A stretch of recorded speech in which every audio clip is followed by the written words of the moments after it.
crocheted rag rugs out of sheets. So I'm going to show you how I prepare them. This is a regular fitted sheet, no, flat sheet.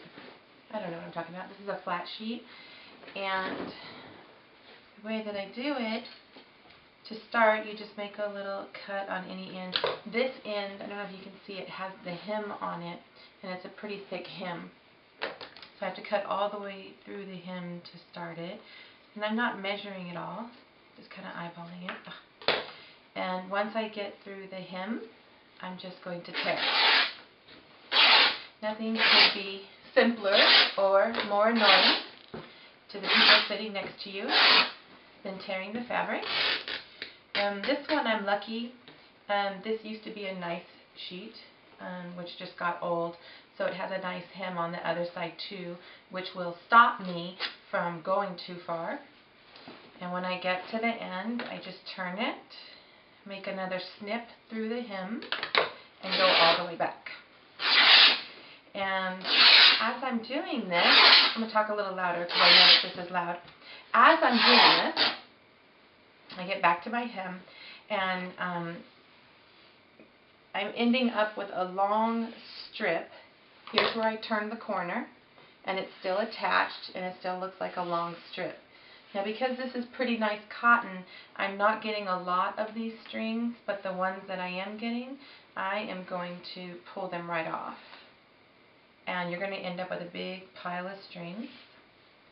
As you go, you just wind it into a ball, just like you would hand winding yarn. No big deal. And every time I come across a string, I'm just going to pull it until I can't pull it anymore and make my pile. Don't leave those around if your cat swallows them. I have a friend whose cat swallowed some yarn, and it cost her a lot of money to have the surgery to get rid of it. So don't leave those laying around. And when I get to the other side, I'm just going to turn the corner, cut a little bit more.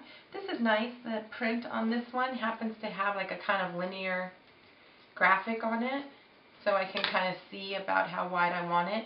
But don't worry, they don't have to be completely uniform or even. It'll still totally work. When I rip to the other end, I'll show you that you just continue making your ball of thread, not thread, get rid of the threads, make your ball of material, and you just keep going. So there's one more thing I want to show you about the flat sheet on this hem. When you actually go to,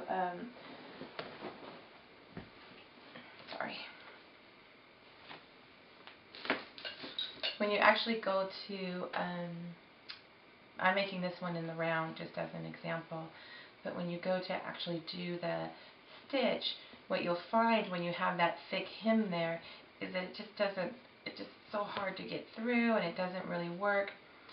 So sometimes I just keep scissors and trim it down nice and short while I'm working. Mental note, get new scissors. And you can just cut that part right off, and then you can move on with your stitches, and it just goes a lot smoother because you don't have to worry about those little tabs. Now you're going to have little pieces like this. I like it. I think that the rag rug should look a little rustic. I don't worry about that part so much. The other thing that I do is before I do the cutting, you just take the edge that has that thick hem and you just cut it all the way down before you do your stripping, making your strips. So here's that edge. I'm just going to go almost right up to it. The stitching there will keep me from flying off. So I can actually trim it down here before I even do it. And then, bam, I'm a genius, because now I don't have to deal with it at all anymore. So I could keep going there, but I won't. The other thing I wanted to show you is what to do. Like a lot of times you have a set, and so now I've ripped this one up. And this fitted sheet that I have is no longer very useful for me. And so it has this little band around the outside. So quick like a bunny, I'm going to show you how to deal with that when you want to make it into fabric ball, just like the other one for your rag rug. So I just make a snip right into the elastic, barely cutting through to the elastic part, and then I cut along the top edge for just a moment, and then I just start tearing. And you can see I don't even have to really think much about it at all. This piece of elastic goes pretty much all the way around. If I get to a tight jam, I just pull harder. Sometimes I regret that later. It causes me problems, but don't sweat it. You really can't mess this up. And when you get all the way around, you end up with this nice little reusable piece of elastic. Actually, I found. I have some projects for that I'll share with you. But oh, here I lost the narrative a little bit. It's pulling out from the hem. So I am going to, I don't like it. It's making it harder. So I'm going to cut back in. You can see it's not a big deal. It doesn't have to be perfect. It's when I'm turning the corner here. Every time I get to a hem, it's giving me a little problem. Don't care.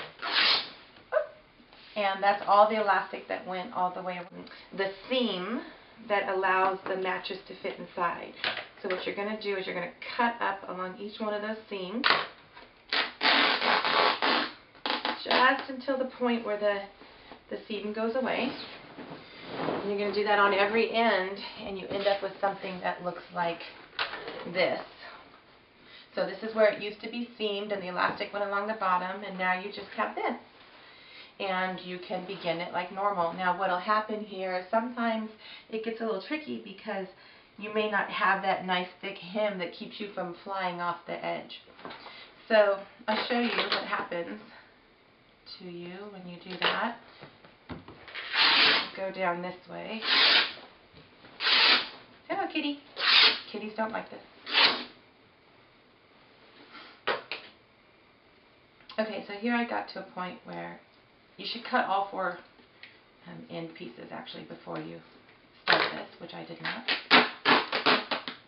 Which is good because I can show you right now that I ran right off the edge. And so the way that I handle that is when I come back the other direction,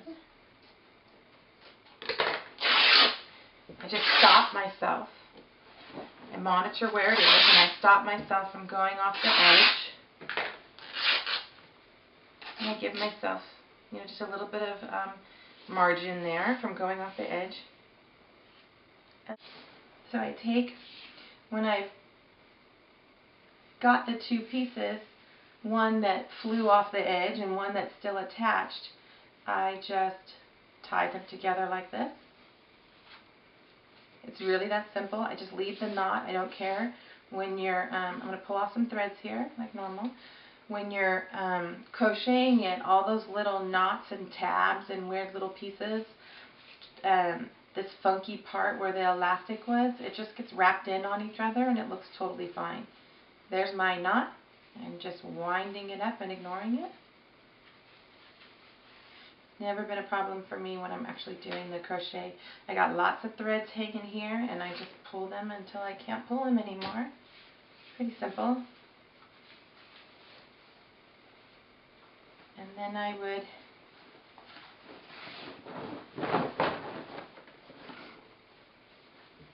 move over just a little bit. And I don't care if it's not exactly the same distance as I was before. Like I said, you really can't mess it up, so just go for it. Well, I'm living proof you can't mess it up. If I can do this, anyone can. Instead of flying off the end this time, I'm going to stop myself, move over a little bit, and keep going. I really need new scissors. I can't stop my kids or my husband from using my scissors for everything. So I need to invest in some more fabric scissors. Okay, I'm going to pull off my threads. I'm going to wind this up, literally and figuratively.